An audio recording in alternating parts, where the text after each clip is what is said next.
Sears Horror Story। आज से लगभग 200 वर्ष पहले भरतपुर गांव में एक राजा रहता था। उसके पास सब कुछ था, धन, दौलत, सत्ता, लेकिन एक चीज की कमी थी, औलाद की। राजा और रानी ने बहुत कोशिश की, कई यज्ञ करवाए, वैद्यों से इलाज करवाया, लेकिन रानी मां नहीं बन सकी। एक दिन महल में एक साधु आया।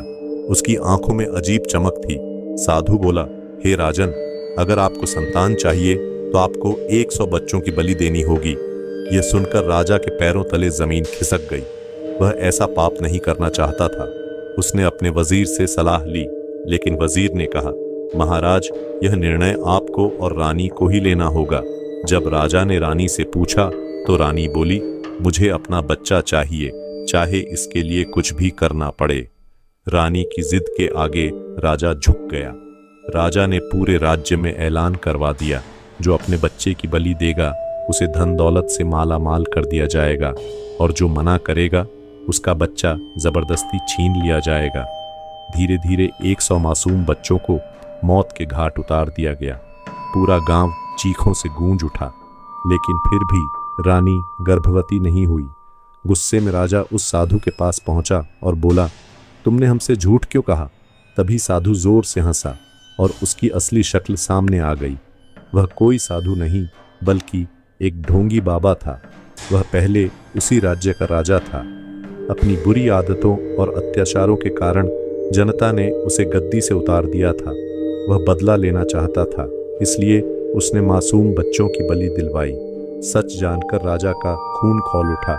उसने अपनी तलवार निकाली और उस ढोंगी को वहीं टुकड़े टुकड़े कर दिया। इसके बाद राजा ने गांव वालों से माफी मांगी। समय बीता।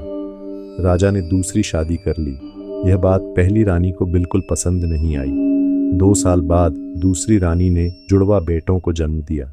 पूरे महल में खुशियां छा गईं, लेकिन पहली रानी के दिल में जलन और नफरत की आग भड़क उठी। उसने एक जादूगर की मदद ली। जादूगर ने दूसरी रानी को बकरी में बदल दिया और चालाकी से राजा के ही हाथों उसकी बलि दिलवा दी। फिर उसने दोनों मासूम राजकुमारों को जंगल में शेर के आगे फेंकवा दिया। शेर ने दोनों बच्चों को खा लिया, लेकिन जैसे ही उसने बच्चों को खाया, वह शेर आधा इंसान और आधा शेर बन गया। अब वह रोज एक इंसान को मारकर खाने लगा। जब यह बात राजा को पता चली, वह तलवार लेकर जंगल पहुंचा। जंगल में उसने देखा वह शेर आधा इंसान था और उसकी शक्ल उसके बेटों से मिलती थी। राजा ने कांपती आवाज में पूछा, तू कौन है?